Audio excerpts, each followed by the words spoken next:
everybody, this is City Scrapper. Thank you so much for joining me today. Today I am excited to be participating in Stretch the Sketch, and this month is the third anniversary of Stretch the Sketch. Now I have been following along with this hop for about 5 months, but it's been going on for quite a few years, and there are so many wonderful scrapbookers that are part of this hop, and I think there's going to be even more this month. This month, we're doing something a little different. Normally, Janet from Galaxy Girl Creations gives us a sketch and we have to stretch it or shrink it. For the third anniversary, we got to choose our own sketch. So I am choosing a page map sketch from May of 2012, and it's an 8.5 by 11-inch sketch, and I am stretching it to a double page layout. The papers that I'm using for this layout are We Are Memory Keepers papers, and this is a very, very old collection called Cottontail. It was one of those paper pads that had papers and stickers and letters, and I'm going to be using all of those things on this layout. I apologize for the lighting. It does get better as the video goes on. This is still something I'm working on, trying to get the lighting right when I do a two-page layout. So you can see that I gutted 2 green pieces of pattern paper, and now I'm taking some white cardstock and I am cutting that just a little bit smaller on 3 of the sides. I took a sheet of the 12 by 12 inch blue paper and I cut it in half, so I have 2 6-inch strips, one on either side. And I also have a few scraps of paper, and I'm going to be adding a vertical strip on the left hand side. I knew I was going to have a lot of white visible on the background, so I thought instead of just leaving it as white paper, I would add some modeling paste and use a stencil. So I'm using the Crafter's Workshop modeling paste with a little bit of white acrylic paint mixed in, and the stencil I'm using was from my Creative Scrapbook limited edition kit from this month, and I just loved it, so I thought it would be perfect because it has kind of a spring theme to it with the florals, and so I thought this would be perfect for the Easter layout that I'm making. And the name of the stencil is Branch and Butterfly. So I apply the modeling paste on the top and bottom of both sheets of white paper. Earlier I had used a pencil mark to indicate where the pattern paper was going to be on the background, so I am just putting the modeling paste where I know there won't be any pattern paper, and I'm just overlapping it a little bit so that there'll be a little bit of modeling paste behind the pattern paper, and in that way there won't be any gaps. And I'm trying to only go in one direction. My understanding is if you just go in one direction, the image will look better. Sometimes I forget though, and I will go back the other way. So I finish up both sheets of paper, and when I'm done, I do use my heat tool to dry that all thoroughly. It came out kind of thick, so I did squish it a little bit when I turned the paper upside down because it hadn't dried the whole way, but it was nothing serious, just a little bit of squishing and not too visible. So now I'm placing everything right back down the way I had it before, and then I decided that this layout would look nice if all of the papers were inked on the edges. So I decided to use the Distress Oxide in weathered wood. I like the weathered wood because I think it has kind of like a blue tone to it. So I thought that would look good with these particular colors. And you could see that I forgot to put it around the outside of the paper, so now I'm just going in and trying to peel up the paper a little bit and ink the edges. And that was a little bit of a rough ride there, but I did finally get all the edges inked, and I attached down that piece of blue pattern paper, and I made sure it was straight with my T-square, and now I'm doing the exact same thing to the other side. You can see that I'm struggling a little bit with the paper, but it does end up coming up, and I do end up getting the edges inked, and it all worked out. The photos that I'm using for this layout are from Easter Sunday, and my daughters and their cousins are having an Easter egg hunt. And I realized that I don't really have a ton of Easter papers that I really love. I really like the colors of this pad, so that's why I used it. I do like the pattern papers. A lot of the images, though, that are in this collection are not my favorite. I do use a couple of little bunnies that I fussy cut out, but other than that, I found that the images looked a little bit dated, but the papers are just fine. So I did a lot of picking and choosing and deciding what I was going to include in this layout.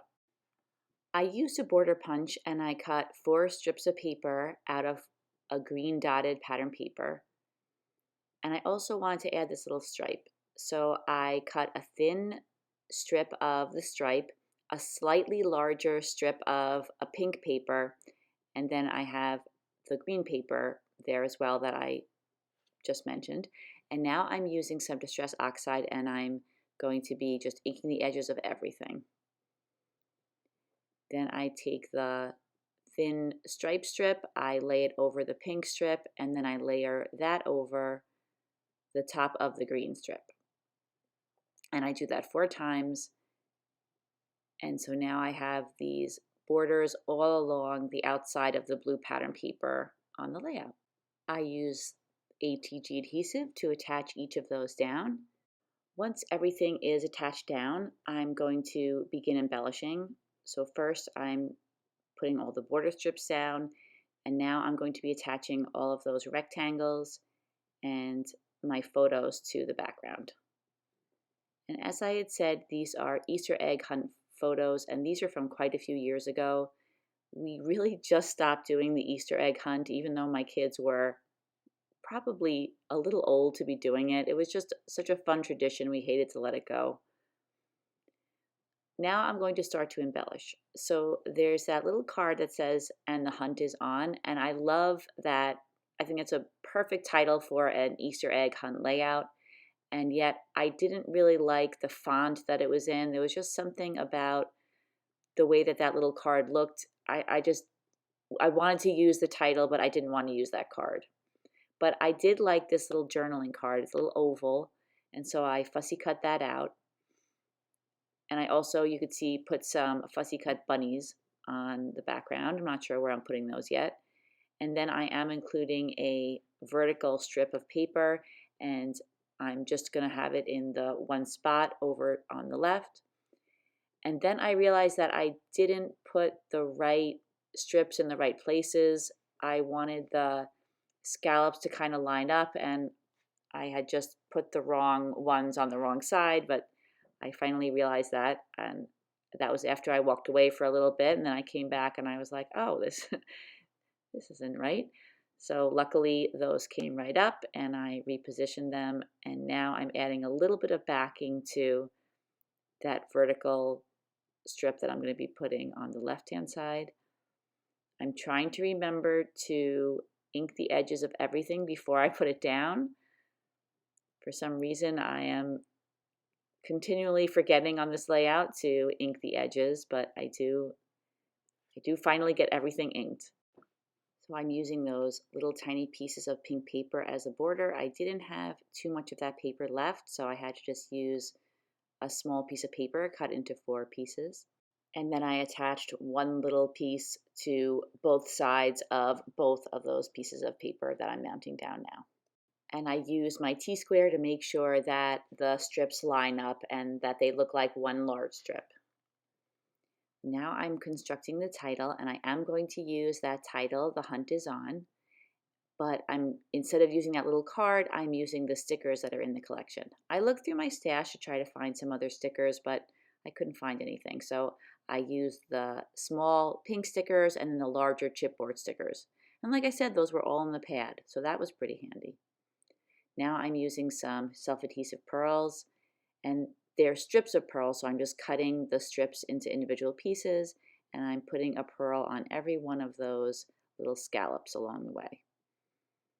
And at the end, there really wasn't a full scallop, but I decided it would look funny if there was no pearl at the end, so I just kind of squished a pearl in. It's not totally evenly spaced, but you could see there on the left, on the top and the bottom where the scallops are, that I had to just put a little pearl there, and I think it looks okay.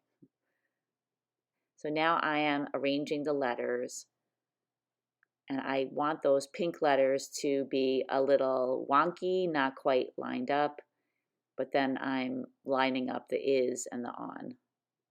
And just I work quite a bit there on the spacing and the arrangement. And it's pretty easy to do because they're stickers, but they're not super sticky. So I am able to move them around. And then I do later on use some adhesive behind them because they do start popping off a little bit, probably because I switched their positions so many times. I added a little blue fussy cut butterfly to the title. I put one of those little fussy cut bunnies to the right of the word is, and I have two more that are over on the right side of the layout, and right now I have those two clustered together at the bottom of that rectangle. There were some phrase stickers that were included in the paper pad, so I chose one that said Easter egg hunt, and I put that under the journaling block. And now I'm adding some other phrase stickers. I'm adding stickers that say sweet chocolate and bunny hop. And I was going to have a few stickers over on the right, and then I decided that I would spread them out a little bit. But then I was thinking, well, I don't want to put sweet chocolate on top of the bunnies when I have bunny hop, so I put the bunny hop on top of the bunnies and sweet chocolate over to the left. Now I'm punching out some photo corners. This is something that I do on almost every layout, not every one, but most of them. And I'm using an EK Success scalloped photo corner punch. So I'm looking through the journaling cards for little spots that I won't be using to use as the photo corners. I cut out some pink ones and now some blue ones. And I'm just cutting around that. There's an image there of a chicken and egg, and I thought if I ever want to use it, I don't want to mess that up, so I just kind of punched around that. And now I'm digging into my stash for some other stickers to add to the layout, and I found these K & Company flower stickers, and I thought that the colors went really well. So I'm going to be including a number of these stickers. And you can see there that I ended up positioning the bunnies on top of the flower and putting a phrase sticker below it. And then this third flower was really pretty, but it had brown on it. I didn't want to bring brown into the layout, so I trimmed off the pieces that were brown. Luckily, the brown parts were between the petals and they were very easy to cut off. So I think you could still see a hint of brown in between the petals, but I don't think you'll see it unless you're looking for it. I attached down all the photo corners using the ATG adhesive. And then I found this other set of K & Company flowers, and I was excited to find these because they go with the layout, but they're smaller and they're also green and blue, so I feel like that'll be a nice balance with the pink flowers. So I'm pulling all of these little tiny stickers off of the sticker sheet, and I'm trying to decide where they would go best on the background, and I'm just arranging them. And I like the way they have some bling on the center. Most of them have bling. I just love these little puffy stickers of Easter eggs. I thought this would be a perfect addition to the page, but I ended up only using that one pink one. They just, I don't know, maybe I already had too many flowers down. I tried that purple one because there is some purple in that plaid paper that's on the background, but I didn't end up using it. So then I decided to pull out some really tiny pearls and add those pearls to the photo corners. And this is something that I do a lot. I just like that little touch. And I feel like when I added these, it just made the whole layout look a little bit more finished.